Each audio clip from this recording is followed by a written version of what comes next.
Mais uma vez, boa noite, amada igreja. Vamos continuar estudando o Evangelho segundo o apóstolo João, as pregações expositivas que eu tenho tocado, com a bondade, permissão, misericórdia do Senhor. Hoje nós vamos introduzir o capítulo 2.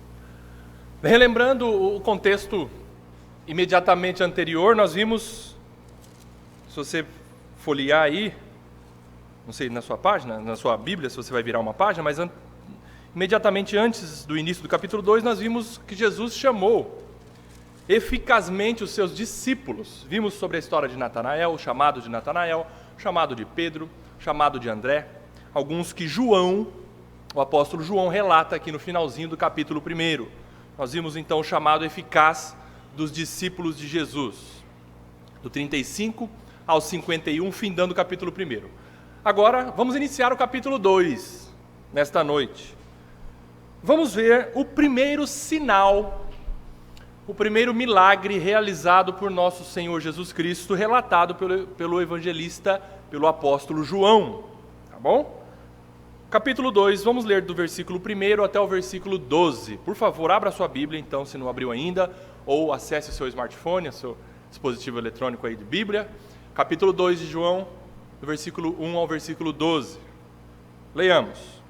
3 dias depois houve um casamento em Caná da Galileia, achando-se ali a mãe de Jesus. Jesus também foi convidado com os seus discípulos para o casamento. Tendo acabado o vinho, a mãe de Jesus lhe disse: eles não têm mais vinho. Mas Jesus lhe disse: mulher, que tenho eu contigo? Ainda não é chegada a minha hora. Então ela falou aos serventes: fazei tudo o que ele vos disser. Versículo 6. Estavam ali 6 talhas de pedra que os judeus usavam para as purificações, e cada uma levava 2 ou 3 metretas. Jesus lhes disse: enchei de água as talhas. E eles as encheram totalmente. Então lhes determinou: tirai agora e levai ao mestre-sala. Eles o fizeram. Tendo o mestre-sala provado a água transformada em vinho, não sabendo de onde viera, se bem que o sabiam os serventes que haviam tirado a água, chamou o noivo e lhe disse: todos costumam pôr primeiro o bom vinho, e quando já beberam fartamente servem o inferior. Tu, porém, guardaste o bom vinho até agora. Com este deu Jesus princípio a seus sinais em Caná da Galileia, manifestou a sua glória, e os seus discípulos creram nele. Depois disto, desceu ele para Cafarnaum com sua mãe, seus irmãos e seus discípulos, e ficaram ali não muitos dias. Oremos mais uma vez. Pai, nós estamos diante da Tua santa palavra revelada a nós através do Teu Espírito Santo. Fale conosco, Senhor, nós estamos aqui como igreja, como parte do Teu corpo, desejosos de ouvir a Tua voz através da mensagem da Tua palavra no capítulo 2, aqui no início do capítulo 2 de João. Nos dê ouvidos de ouvir e também desejo, coragem, disposição de praticar a Tua palavra, Senhor, tudo que aprendermos. Oramos também pelas igrejas que estão reunidas neste momento, mundo afora, que o Senhor também dispense generosamente a Tua revelação, a Tua palavra, através do mover do Teu Santo Espírito. Assim oramos no nome de Jesus. Amém. Hoje vamos ver então o primeiro sinal realizado por Jesus. Jesus transforma a água em vinho. Esse é o primeiro sinal. Esse foi o primeiro milagre realizado por Jesus, relatado por João, mas os evangelistas são unânimes em mostrar como esse é o milagre introdutório do ministério de Jesus. Mas antes de nós, de fato, expormos os versículos, a gente precisa ver primeiro 3 pontos iniciais para a compreensão do texto. O primeiro ponto: os milagres realizados por Jesus relatados por João, e são 7 relatados por João, devem ser lidos e interpretados literalmente, como história acontecida, desculpa a redundância, mas como algo que de fato aconteceu. Porque há teólogos estudiosos da Bíblia que afirmam serem os milagres de Jesus coisas inventadas pelos discípulos, ou quem sabe registros metafóricos, ou quem sabe acontecimentos criados pelos seguidores de Jesus naquela época para robustecer o ministério de Jesus, o que Jesus fez, mas na verdade isso não aconteceu. Eu não estou acreditando nisso não, tá? Estou dizendo o que falam. Na verdade isso aconteceu. Eu quero que você vá para esse registro e para todos os registros da Bíblia, principalmente com relação a milagres, a portentos, a sinais realizados pelo Senhor, como realmente acontecido. Creia nisso. E de fato aconteceu. Todos esses acontecimentos foram relatados por testemunhas oculares, que estavam dispostas inclusive a morrer e não negar a veracidade desses acontecimentos. E também tais registros foram selados pela autenticação do Espírito Santo do Senhor na palavra. Porque muitos podem dizer, mas se você acredita nisso, relataram aqui, está escrito na Bíblia, mas será que isso é verdade? No primeiro século, os seguidores de Jesus estavam dispostos, e morreram inclusive, por essa verdade. E não negaram essas verdades. E eles foram testemunhas oculares desses acontecimentos. E muitos foram inquiridos. Você crê nisso? Isso é verdade? E uma dezena deles disse, é verdade. Isso de fato aconteceu porque eu vi. E eles foram mortos, muitos decapitados, crucificados de ponta cabeça, foram martirizados, mas não negaram a realidade, a historicidade desses acontecimentos. Quero que você pense nisso e leia os relatos bíblicos nesta forma, com esse pressuposto. E também não há nenhum registro histórico, principalmente no primeiro século, que se tenha informação de que inimigos de Jesus afirmaram que essas coisas não aconteceram. Porque, convenhamos, Jesus tinha muitos inimigos. Muitos desejavam atrapalhar o ministério de Jesus, desejavam manchar a imagem do nome de Jesus, principalmente naquela época, principalmente no momento posterior à ascensão de Jesus, no Pentecostes, mas não há registro, no primeiro século, de que os inimigos de Jesus relataram que esses acontecimentos não foram verdade. Então partimos do pressuposto de que os milagres aconteceram de fato, são reais, são históricos e são muito importantes para nós hoje, para a nossa fé hoje. Nossa fé ela é fortalecida quando nós cremos na veracidade desses acontecimentos.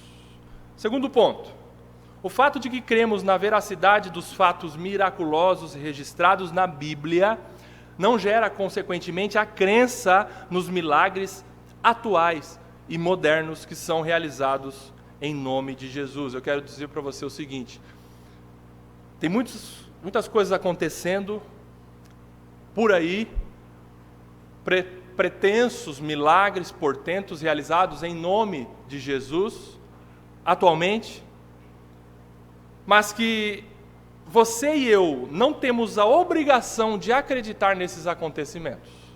Eu quero dizer isso para você. Isso não quer dizer que Jesus nosso Deus não tem o poder de realizar milagres hoje. Ele tem e Ele realiza. Porém, você acreditar no relato de pessoas que são frutos de milagres acontecidos na vida dessas pessoas, não é fundamental para a sua fé. Eu quero dizer para você que, para você se chamar cristão, você tem que crer em todos esses relatos bíblicos, os milagres registrados na Bíblia. Isso você não pode abrir mão. Eu e você não podemos negar que esses fatos registrados na palavra são verdade, sob pena de nós não sermos cristãos. Porque o maior milagre que nós cremos para sermos cristãos é a ressurreição de Jesus. Nós precisamos crer nos milagres registrados na palavra. Porém, você e eu não somos obrigados a acreditar nos acontecimentos ou pretensos acontecimentos de milagres modernos na atualidade. Reforço mais uma vez, não que eu não creio que o nosso Deus seja poderoso para realizar milagres, mas isso não é fundamental. Você acreditar ou não é fundamental para a sua fé, ok? E o terceiro ponto, João chama os milagres de sinais. Nós vimos na introdução que João relata 7 sinais, milagres realizados por Jesus, e tantos outros ele testemunhou também. Se você for lá, capítulo 21, versículo 25, o que diz? Capítulo 21, lá o último capítulo, versículo 25, o que João escreveu? Olha que interessante. Há, porém, ainda muitas outras coisas, João o apóstolo está escrevendo isso. Há, porém, ainda muitas outras coisas que Jesus fez. Se todas elas fossem relatadas uma por uma, creio eu que nem no mundo inteiro caberiam os livros que seriam escritos. Maravilha da escrita de João, findando o Evangelho, coisa linda. E ele então se deteve em 7 sinais realizados pelo Senhor. E por que sinal? Sinal, ele aponta para uma realidade além dele. O sinal, ele aponta para algo que não em si mesmo. Por exemplo, quando você está dirigindo seu carro, pilotando sua moto, você vê uma placa, você vê um sinal de que a 100 metros tem um quebra-mola. Você não pega o seu veículo, você não está no seu veículo e ao ver esse sinal você freia com tudo e para, porque você vai passar pelo sinal.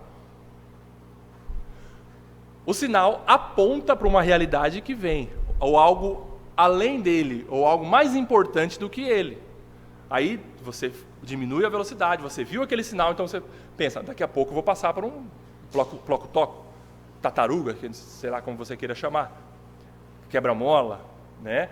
Você vai passar, então, aquele sinal, ele apontou para uma realidade fora dele.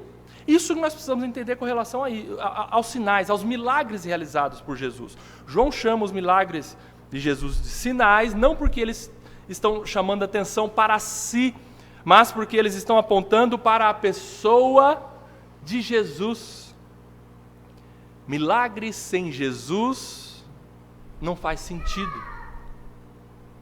Por isso nós temos que tomar cuidado com o erro de focarmos nos milagres, nós supervalorizarmos os milagres e esquecermos aquele que realiza o milagre e aquele para o qual o milagre aponta.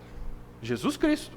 A realidade é Jesus. Jesus realizou milagres com o propósito de que as pessoas glorificassem a Ele, que crescem nele, não ficassem vislumbrados ou em êxtase por causa do milagre em si. Vá com isso em mente quando você ler milagres realizados pelo Senhor Jesus na palavra dele. Milagres sempre apontam, indicam Jesus, e Jesus nunca faz milagre à toa. Jesus ele não fez um milagre para testar poder. Por exemplo, você assiste filmes de super-heróis, e, de repente, o super-herói, ele faz testes do poder que ele tem, né? Ele percebe, ou ele descobre que ele tem grandes poderes, e aí ele está, quem sabe, deitado na cama, e aí ele vê um hambúrguer lá na frente, ele faz assim, e o hambúrguer vem na mão dele. E ele de repente, faz assim, e a Coca-Cola aparece na outra mão. Para testar os poderes que ele tem. Jesus não fez isso. Jesus, ele realizou milagres para que as pessoas, ao verem o milagre, o sinal, entendessem que Ele é Deus encarnado. O propósito sempre foi esse, glorificar a Jesus Cristo, o Filho de Deus. Então, diante desta base, desses 3 pontos que nós vimos, vamos introduzir os versículos do capítulo 2. Versículo 11. Versículo 11. Vamos começar pelo versículo 11. Diz assim: com este, ou seja, com este sinal, com este milagre, deu Jesus princípio a seus sinais em Caná da Galileia. Manifestou a sua glória e os seus discípulos creram nele. João faz questão de relatar isso no versículo 11, informando aos seus leitores que Jesus iniciou o seu ministério, ou realizou o primeiro milagre dele, aos 30 anos de idade, e foi esse o milagre. Sabe por que eu quero dizer isso para você? Porque tem muitos registros, evangelhos apócrifos, que não estão no cânon bíblico, dos 66 livros que nós temos hoje nas nossas mãos, evangelhos apócrifos que relatam que Jesus, quando criança, realizou milagres e prodígios. Evangelho da Natividade, não sei se vocês já ouviram falar, Evangelho segundo Nicodemos, Evangelho segundo fulano de tal. E vários registros do primeiro século, apócrifos, não reconhecidos e não recepcionados pela igreja, relatam que Jesus realizou milagres quando criança. Por exemplo, Jesus, quando criança, andava, e quando ele andava no caminho, nasciam flores. Ou tem outro relato também apócrifo que diz que Jesus, ele estava na turma escolar, no ambiente que ele estava de aprendizado, e um menino esbarrou nele, empurrou nele, e Jesus amaldiçoou o menino e o menino morreu. Tem um relato apócrifo, num evangelho apócrifo com relação a isso. Quero dizer para você que Jesus, ele realizou o primeiro milagre aos 30 anos, e esses relatos históricos não são verdadeiros, não são reconhecidos como inspirados pelo Senhor, pelo Espírito Santo do Senhor. Primeiro milagre, versículo 11, a transformação de água em vinho que nós estamos estudando nessa noite. Jesus, quando criança, ele era uma criança normal. Jesus, quando criança, ele era absolutamente normal como as nossas crianças hoje, exceto, lógico, no seu caráter manso, no seu caráter sem pecado, em sua obediência perfeita, mas como criança, sendo adolescente, sendo jovem como qualquer um de nós, exceto no pecado. Ok? Versículo 11 então, vimos isso. Versículo 1, agora vamos lá, no início do capítulo 2. 3 dias depois, houve um casamento em Caná da Galileia, achando-se ali a mãe de Jesus. Jesus também foi convidado com os seus discípulos para o casamento. Caná da Galileia era uma cidadezinha, era uma vila, um vilarejo que ficava aproximadamente 10 quilômetros de Nazaré. Nós vimos no sermão passado que Jesus foi criado em Nazaré. Ele cresceu em Nazaré, ele nasceu em Belém. Depois que José e Maria vieram do Egito, eles estabeleceram residência em Nazaré e Jesus cresceu em Nazaré. E a partir dali ele começa o seu ministério. E ele caminha com seus discípulos e vai a uma festa em Caná da Galileia, fica ao norte de Nazaré, 10 quilômetros, onde a sua mãe também já estava lá, nessa festa de casamento, que Jesus foi convidado juntamente com seus discípulos. Talvez essa festa, dizem alguns comentaristas, que era uma festa de um casamento de algum membro da família de Jesus. Algum membro da família de Jesus, parente de Maria ou parente de José, que estavam se casando naquela semana. E o casamento durava, as festas de casamento duravam aproximadamente 7 dias. 7 dias de festa. E tinha que ter vinho, e tinha que ter comida, e tinha que ter muito vinho, e tinha que ter muita comida, porque a falta de alguns desses itens fazia com que o anfitrião tivesse uma postura como que de desrespeito aos convidados. Perceba isso. Acontece então, versículo 3, que tendo acabado o vinho, o que aconteceu? Essa festa toda estava rolando, de repente, acabou o vinho.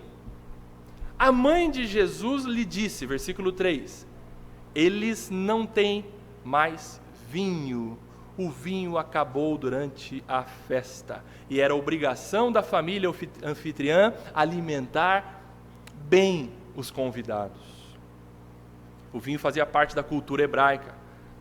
E era um símbolo de alegria, de festividade. Era um elemento comum nos momentos de festa das famílias hebraicas, das famílias dos judeus. E nessa festa tinha acabado o vinho.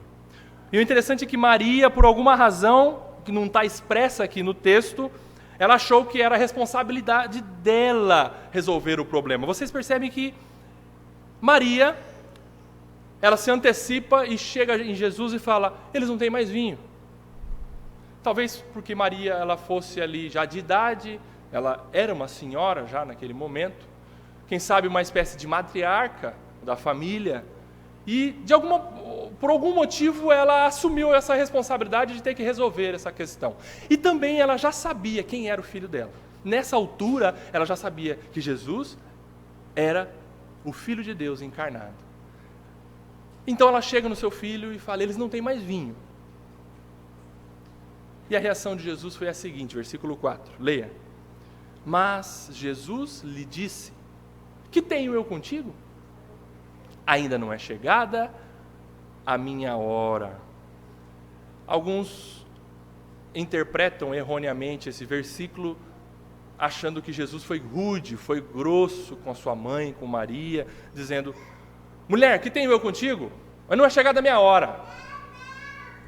Não é isso, não foi isso que aconteceu.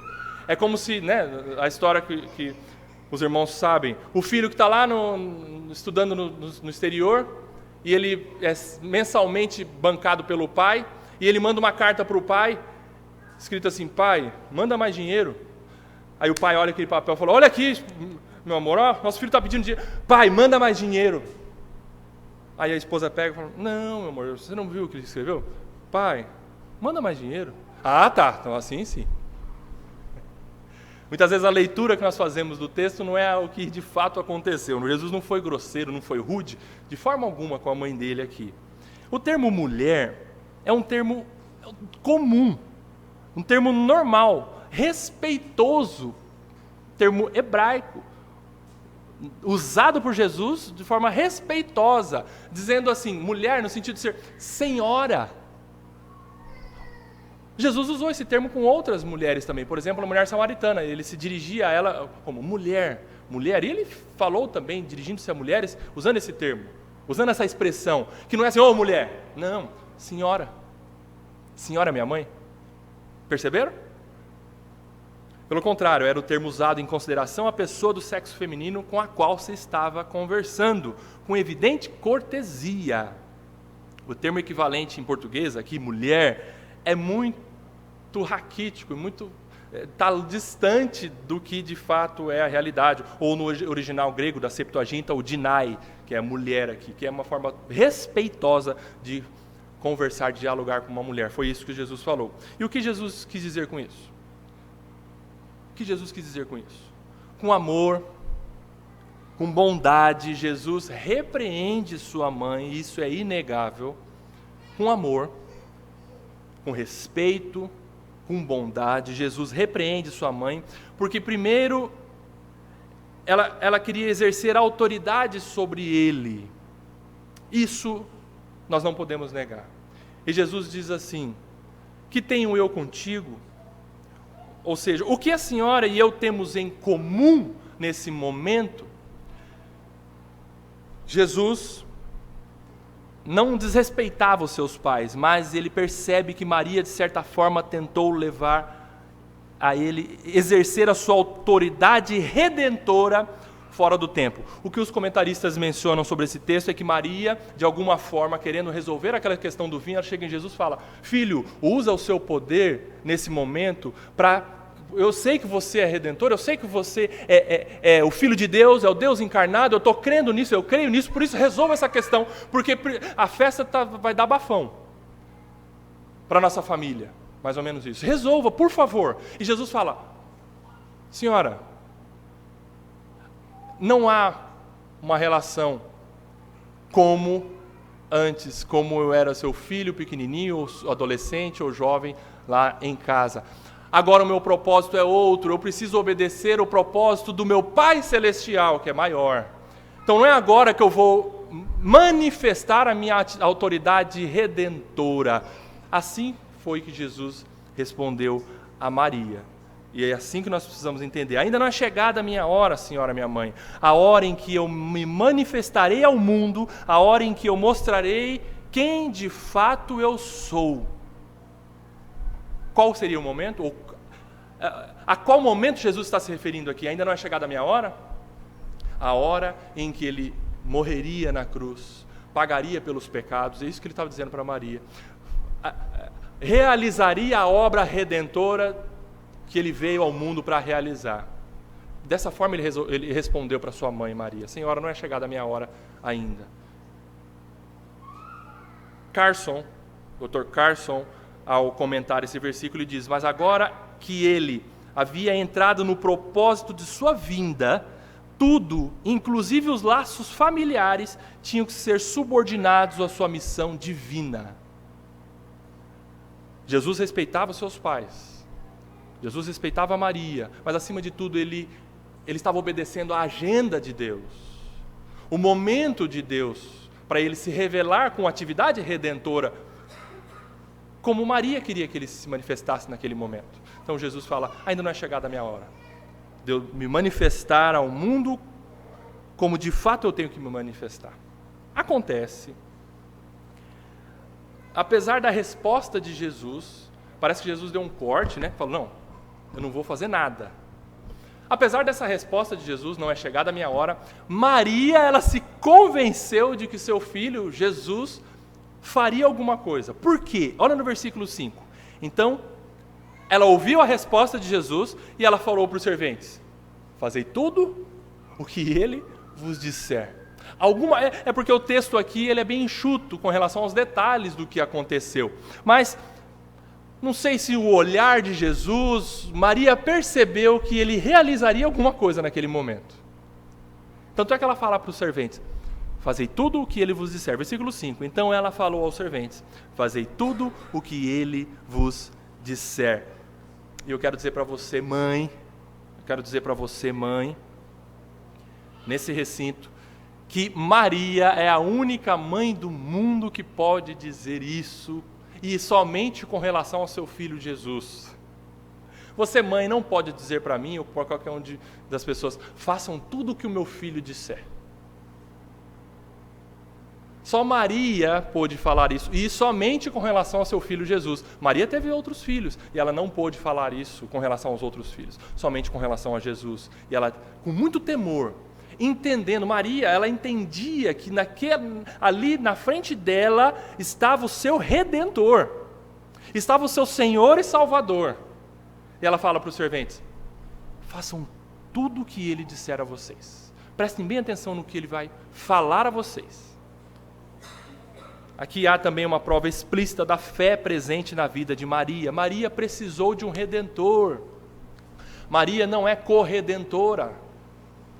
Maria precisou de Salvador. Tanto é que ela diz isso no seu cântico: minha alma engrandece ao Senhor, meu espírito se alegra em Deus, meu Salvador. Maria reconhecia que o seu filho, pequenininho ainda, era o Salvador da vida dela, Deus encarnado ali. E isso mostra a fé de Maria, nossa irmã, amada irmã, que nós temos e devemos ter muito respeito por ela, porque ela é uma bem-aventurada sim, mas ela não é corredentora, ela não é salvadora junto com o seu filho. Nós não precisamos pedir nada para Maria, para o filho dar, nós devemos pedir diretamente ao filho, assim como ela também fez. Amém? Então Jesus faz algo extraordinário. Jesus então, ele realiza algo maravilhoso, o milagre, no versículo 6 até o versículo 10, o sinal registrado por João. Leia, versículo 6, vamos até o 10. Estavam ali 6 talhas de pedra, que os judeus usavam para as purificações, e cada uma levava 2 ou 3 metretas. Jesus lhes disse: enchei de água as talhas. E eles as encheram totalmente. Então lhes determinou: tirai agora e levai ao mestre-sala. Eles o fizeram. Tendo o mestre-sala provado a água transformada em vinho, não sabendo de onde viera, se bem que o sabiam os serventes que haviam tirado a água, chamou o noivo e lhe disse: todos costumam pôr primeiro o bom vinho, e quando já beberam fartamente, servem o inferior. Tu, porém, guardaste o bom vinho até agora.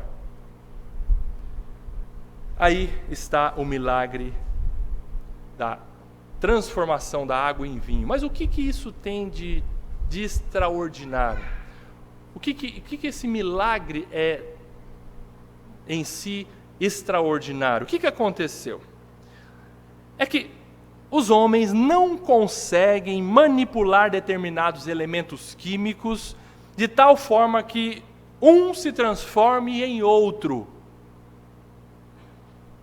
Hoje a química está bem moderna, mas desde a antiga alquimia, na Idade Média, os homens tentam manipular, tentam fazer com que um elemento se transforme em outro. Qual que é o maior exemplo disso? Fazer ouro. Os homens sempre tentaram fazer ouro. Vamos fazer barro em ouro, vamos transformar pedra em ouro. E isso é impossível.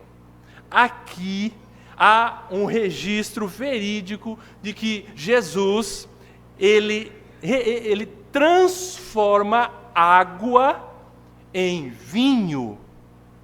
Um elemento em outro. Aí você pode me dizer, mas Rodrigo, hoje com os processos modernos de química é possível, quem sabe, realizar uma bebida tal. É verdade, eu acredito, sim, claro. Mas isso não é milagre, isso aí é coisa de transformação de coisas com a química moderna, mas sem manipulação. Do nada. Ele fazer isso é de fato um milagre. Algo portentoso, miraculoso, um sinal realizado pelo nosso Senhor Jesus Cristo. Muito bem. Mas foi isso que Jesus fez, esse foi o milagre, ele transforma uma substância em outra completamente diferente. Naquela época, eu quero dizer para você, ninguém fazia a menor ideia de como isso era possível.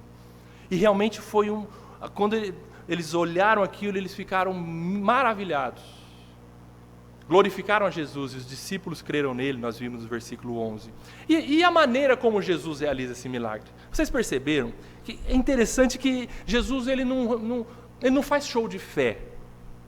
Jesus ele não ostenta, do tipo assim, por exemplo, todo mundo olha para mim, vou realizar um milagre agora aqui nesse casamento, acabou o vinho, todo mundo viu que acabou o vinho, então por favor, olha para mim, água, eu quero água por favor, água, estão vendo? Água, agora, com licença, vinho, todo mundo olhando para mim, vinho, eu não ouvi aleluias, eu quero ouvir aleluias. Jesus não ostentou nada disso. Jesus nem pegou no material, na água. Ele conversou com os serventes e disse, pegue água, coloque no cântaro, no jarro, e leve para o mestre-sala. O que vocês perceberam de abacadabra nisso tudo? Algo Jesus falando, abracadabra. De forma alguma.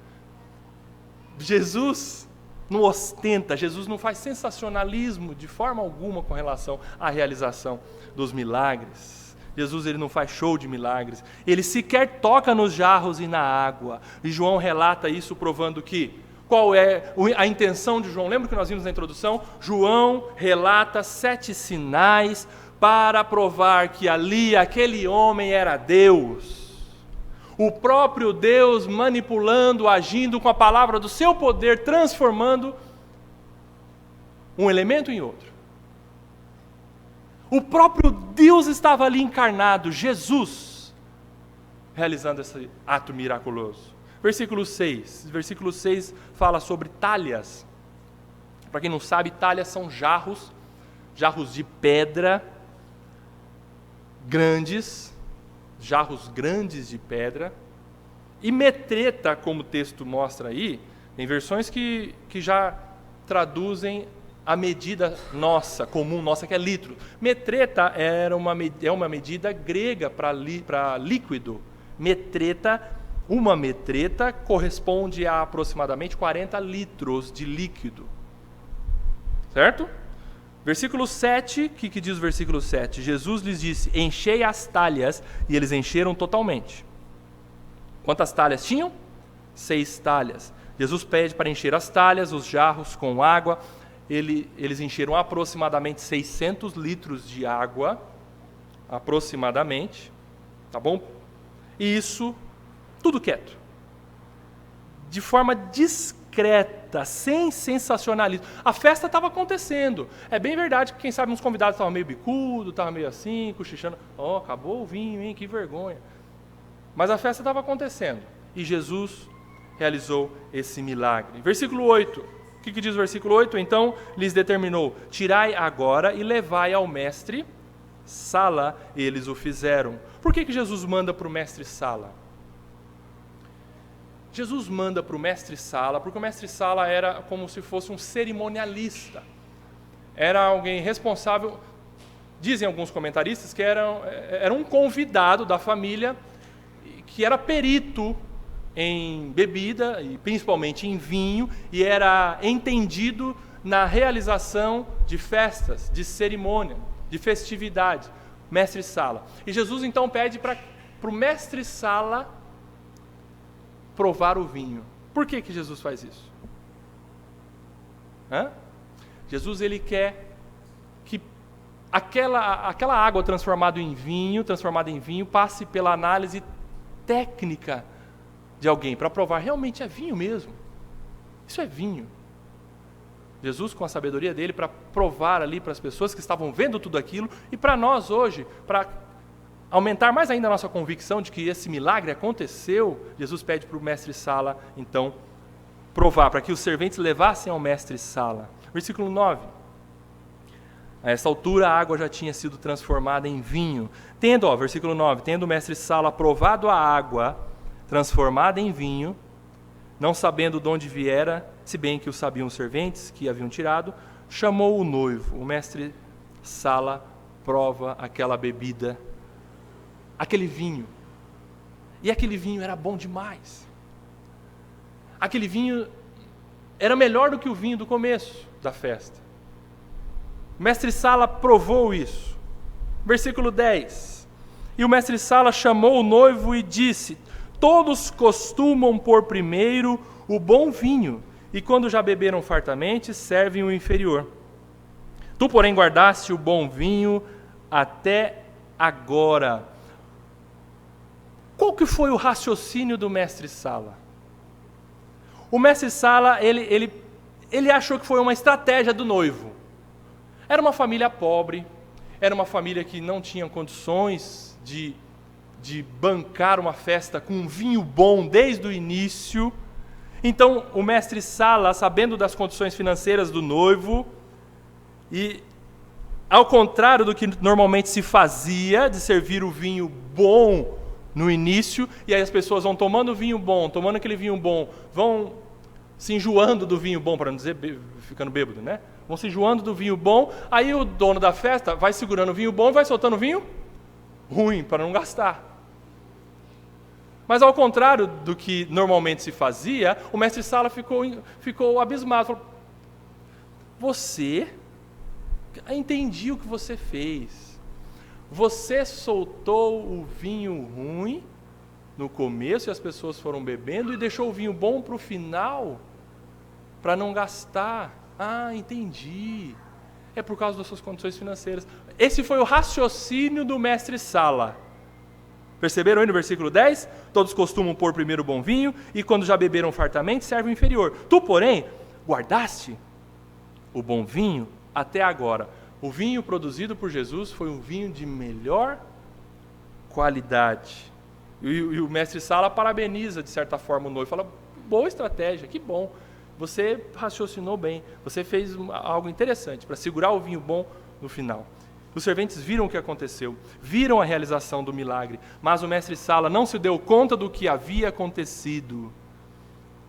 E é interessante que isso ainda acontece hoje. As pessoas veem as obras de Deus, as pessoas veem as maravilhas de Deus acontecendo na sua e na minha vida, realizações com assinaturas de Deus, e as pessoas tentam dar uma desculpa natural para os acontecimentos. Por exemplo, vem na sua vida que você está vivendo uma vida santa, uma vida correta, está desejando seguir ao Senhor, viver em santidade, mas aí chega aquela pessoa e fala: mas também o convívio seu, você sempre foi uma pessoa boa. seus pais cuidaram bem de você, seus pais queriam bem você, criaram bem você. Ou melhor, você está tendo bons pensamentos positivos. Eu percebo a sua integridade, eu percebo a sua lisura, mas é por causa de você, você é bom. Você tem tido bons pensamentos, você tem se esforçado. Percebe? As pessoas notam que você era um traste, que você era uma traste, e foi transformada pela graça de Deus.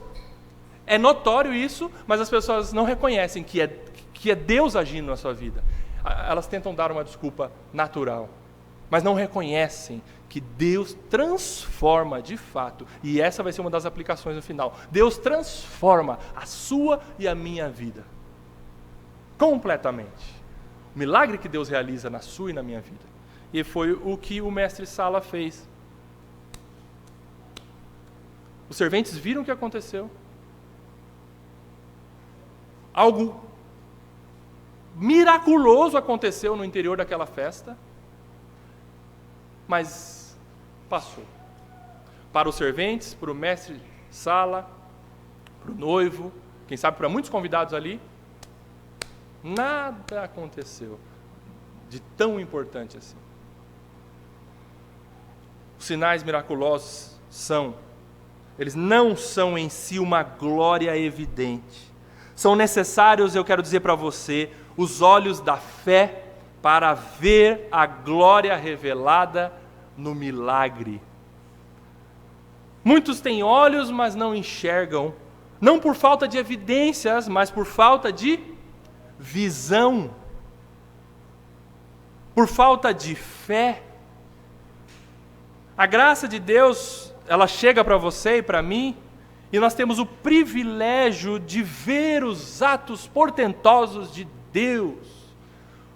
O milagre, o maior milagre que Ele fez na sua e na minha vida, salvando, nos dando uma nova vida em Cristo Jesus, transformando o seu coração de pedra em coração de carne, e você podendo ver isso, podendo reconhecer isso, é com os olhos da fé, é com o dom da fé. Seu parente vai olhar para você e falar, você está se esforçando para ser uma pessoa boa, parabéns. Mas não reconhecem que é Deus agindo na sua vida? Mas você, diante de Deus, fala, Senhor, muito obrigado, porque o Senhor é que está me transformando. Se não fosse o Senhor fazer um milagre na minha vida, ganhando o meu coração, nada disso seria possível. Eu continuaria fazendo coisas terríveis. Se não fosse a sua graça mudando o meu coração. São os olhos da fé que Deus te deu a mim, para nós vermos os milagres que Deus tem realizado de transformação na sua e na minha vida. E precisamos reconhecer isso. Deus curou a nossa cegueira espiritual. Então, encerrando o trecho, versículo 11, como nós vimos, diz assim, com este acontecimento, deu Jesus princípio a seus sinais em Caná da Galileia, manifestou a sua glória, e os seus discípulos creram nele. Depois disso, desceu ele para Cafarnaum com sua mãe, seus irmãos e seus discípulos, e ficaram ali não muitos dias. Com a realização desse milagre, o primeiro sinal, manifestou Jesus a sua glória. Leia, por favor, versículo 14 do capítulo 1 que nós estudamos. O que diz? Versículo 14 do primeiro capítulo do Evangelho de João. E o Verbo se fez carne e habitou entre nós, cheio de graça e de verdade. E vimos a sua glória, glória como do unigênito do Pai. Meus queridos, naquela festa estava o glorioso Filho de Deus. Com essa realização miraculosa, Jesus manifestou a sua glória. O Filho de Deus estava ali encarnado. O próprio Deus ali no meio daquela festa, realizando esse milagre.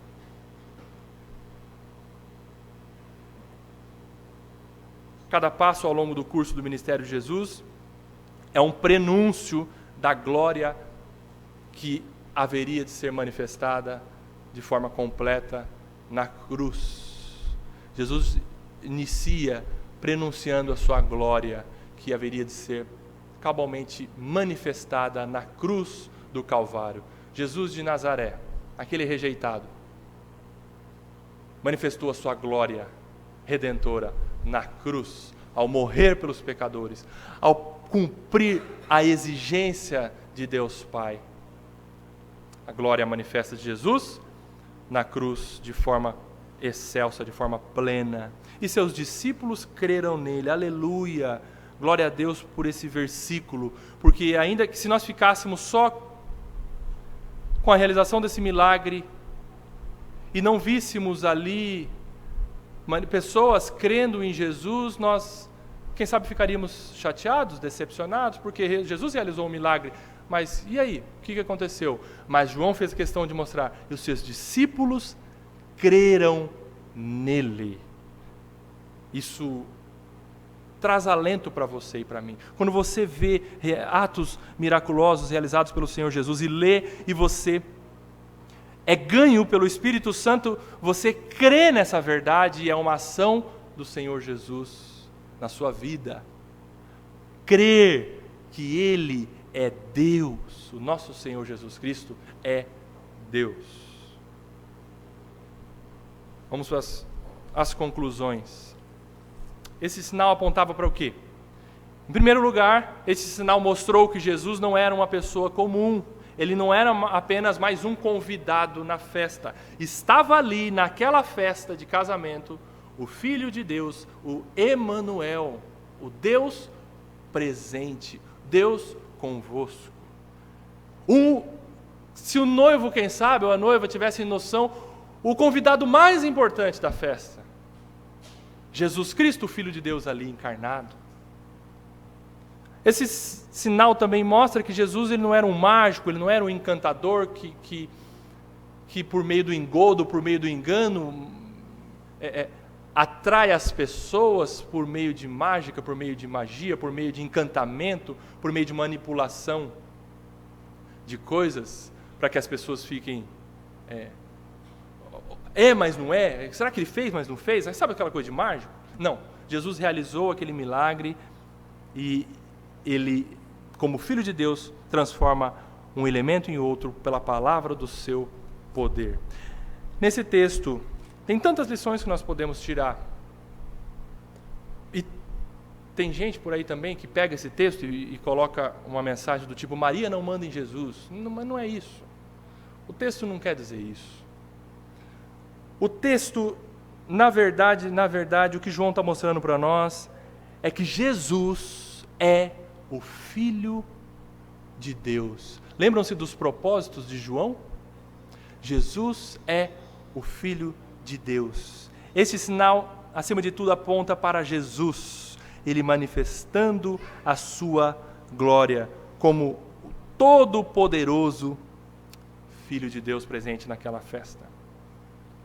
E eu quero dizer para você nessa noite, você e eu temos que admitir que Jesus não é apenas um homem bom, Jesus não é apenas um modelo de boas práticas a serem seguidas.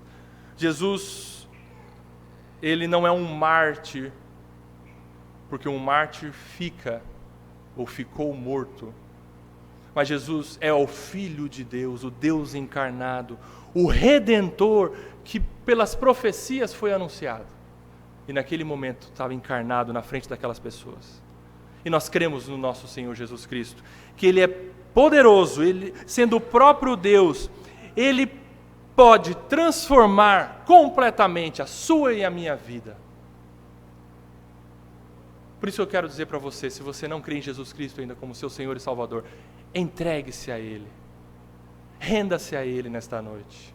Creia que Jesus Cristo ele é poderoso para te dar uma nova vida, uma vida transformada, uma vida repleta de graça, de misericórdia, uma vida repleta de alegria e alegria nele, uma vida cheia de gozo, de prazer, para nós vivermos essa vida com Ele.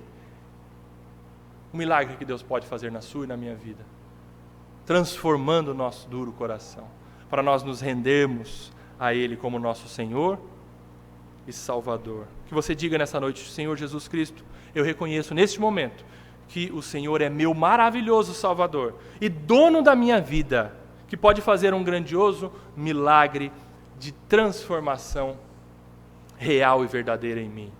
Que essa seja a sua e a minha oração porque o nosso Senhor Jesus Cristo é todo-poderoso. Ele é o Deus verdadeiro. Creia nisso. Nós declaramos a quem possa interessar nessa noite que nós cremos em Jesus Cristo, o Deus encarnado, o Redentor, o nosso Senhor e Salvador. Que saiamos daqui mais apaixonados por nosso Redentor, pelo nosso maravilhoso e todo-poderoso Redentor, Jesus Cristo. Amém. Amém. Vamos orar. Senhor, diante da Tua palavra, nós queremos nos render aos Teus pés nesta noite, declarando que não somos nada sem Jesus Cristo.